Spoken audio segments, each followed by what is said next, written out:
우크라이나 러시아 전쟁이 벌어지게 된 이유가 바로 이 종이 한 장 때문이라면 믿으시겠습니까? 이 종이가 무엇인지는 잠시 후 알려드리겠습니다.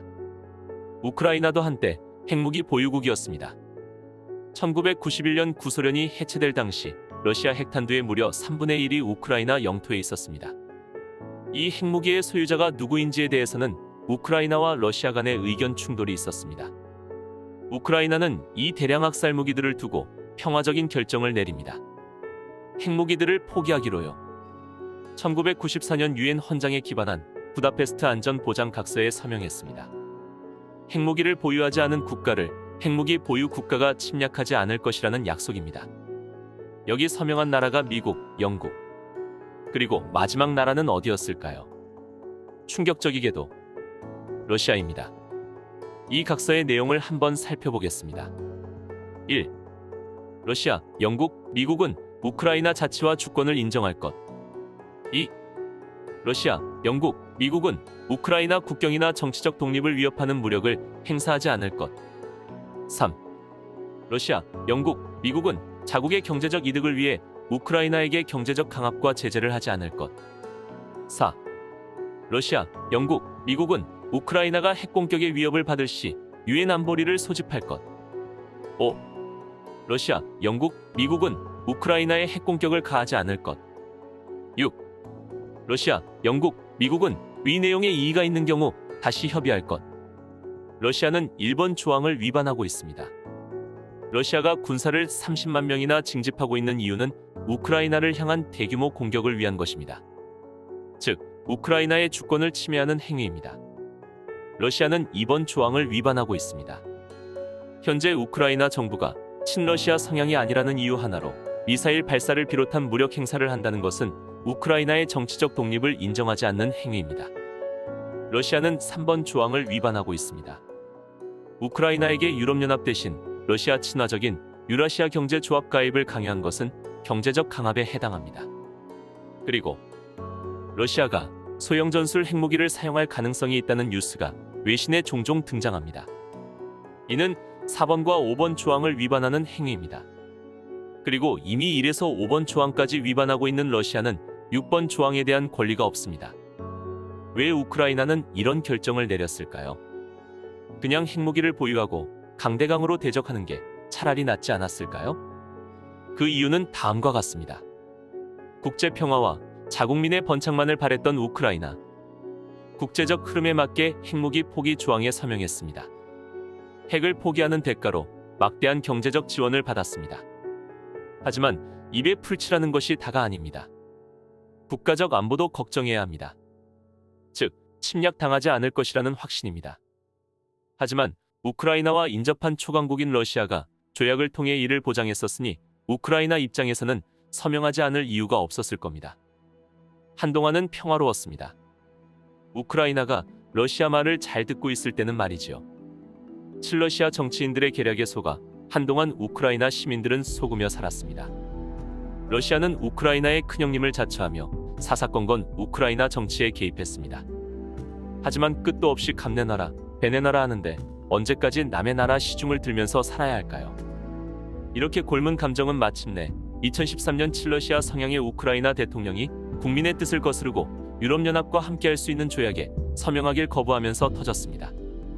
러시아는 화가 나 있는 우크라이나한테 유럽연합 대신 러시아가 강력한 영향력을 행사하고 있는 키르기스스탄, 카자흐스탄, 벨라루스 등이 포함되어 있는 유라시아 경제협약에 반강제적으로 서명하게 합니다. 이에 쌓여있는 역사적 분노가 터지면서 2014년 우크라이나 수도 키이우에서 우리가 유로마이단이라고 알고 있는 우크라이나 혁명이 일어났습니다. 이 혁명의 여파로 친러시아 정권이 물러나게 됩니다. 하지만 우크라이나는 이에 대한 대가를 치르게 됩니다. 바로 우크라이나의 크림반도를 러시아가 강제 합병해버린 겁니다. 친러시아 인사들 중 크림공화국은 원래 러시아의 일부라고 하는 사람들이 있는데 크림반도 역사 속 러시아는 고작 168년 정도밖에 해당하지 않습니다. 러시아어를 쓰는 사람들이 많다고 해서 그 사람들의 역사적 배경이 다 동일한 것이 아닙니다.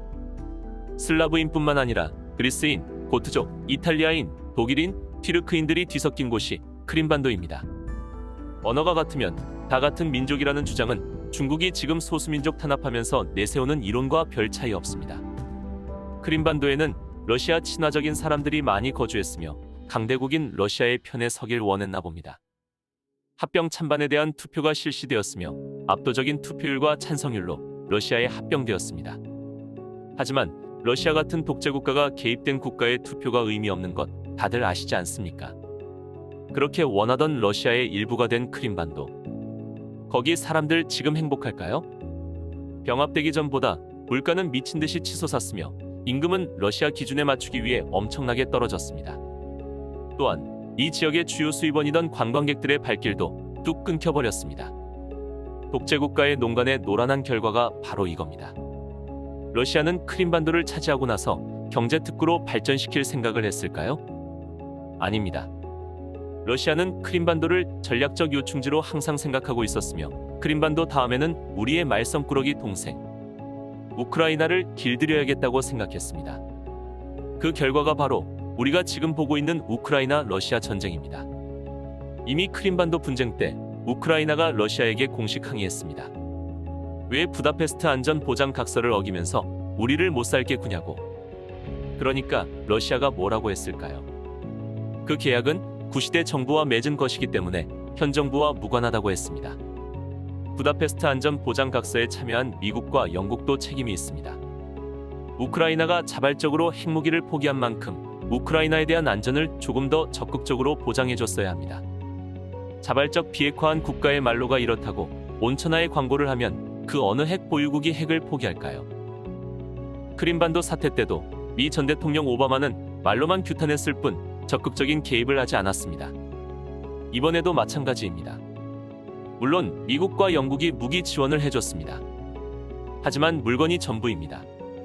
실질적으로 죽어나가는 사람들은 우크라이나 사람들과 소수의 자발적 해외 용병들밖에 없습니다. 전면적인 군사적 지원이 필요할 때 아닐까요? 말로만 싸움을 멈추라고 하면 누가 들을까요? 이를 통해서 우리나라도 배울 점이 많습니다. 다른 나라들이 평화를 보장해준다고 해서 절대 그 나라의 의존만 해서는 안 된다는 것입니다. 폴란드를 비롯한 우크라이나 근방 동유럽 국가들이 우크라이나의 평화를 보장한다고 한 바로 그 나라인 러시아가 우크라이나를 쑥대밭으로 만드는 것을 목도하며 두려움에 떨며 급히 무기를 구매하는 것을 뉴스로 봤습니다. 우리나라도 국방을 지키기 위한 군수품과 병력 그리고 동맹들이 있습니다. 종종 이러한 것들을 포기하라고 회유당하고 있습니다. 그리고 몇 차례 조건부로 응한 적이 있습니다. 그 결과가 어땠습니까?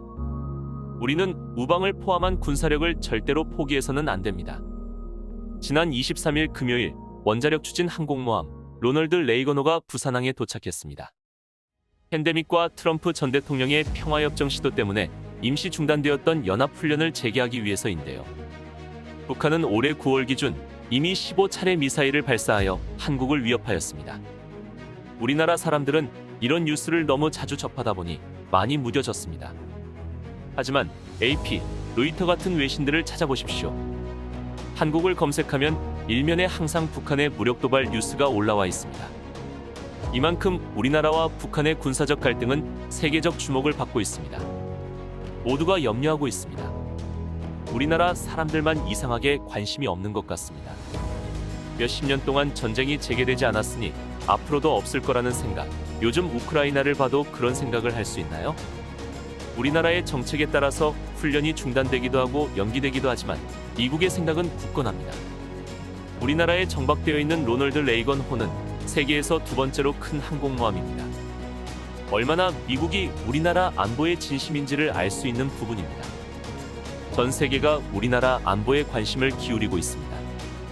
우크라이나 전쟁을 반면교사로 여겨 우리나라 군사 안보를 다시금 점검할 필요가 있습니다. 특히 이러한 시기의 연합훈련 더욱이 소중히 여겨집니다.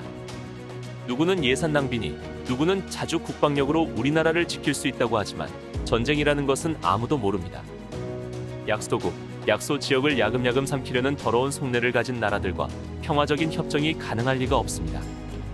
철학이 다르다고, 종교가 다르다고 자국민을 수용소에 가두거나 말살시켜버리는 국가들. 이런 나라들에게 과연 상식적인 거래가 통할까요? 우리나라는 역사적으로 강대국 간의 관계를 현명하게 균형을 맞춰 살아남았습니다. 한쪽으로 치우치는 일을 벌이는 것은 옳지 않습니다. 미국 같은 군사 초강대국이 한국의 편에 있다는 것을 감사해야 합니다. 우크라이나 국민들이 가장 원하는 것은 미군의 개입입니다. 우크라이나 젤렌스키 대통령이 매일같이 미국에게 러브콜을 보내지만 미군은 꿈쩍도 하지 않습니다. 자발적으로 군사력을 포기한 나라의 안 좋은 사례를 우리는 현재 지켜보고 있습니다. 우리에게 핵은 없지만 충분한 군사적 영향력을 유지해야 국가의 주권과 국민의 평화가 침해당하지 않을 것입니다. 오늘의 소식은 여기까지입니다. 저는 다음에 더 호빵처럼 따끈한 뉴스를 가지고 오겠습니다. 잘 보셨다면 구독과 좋아요 부탁드립니다.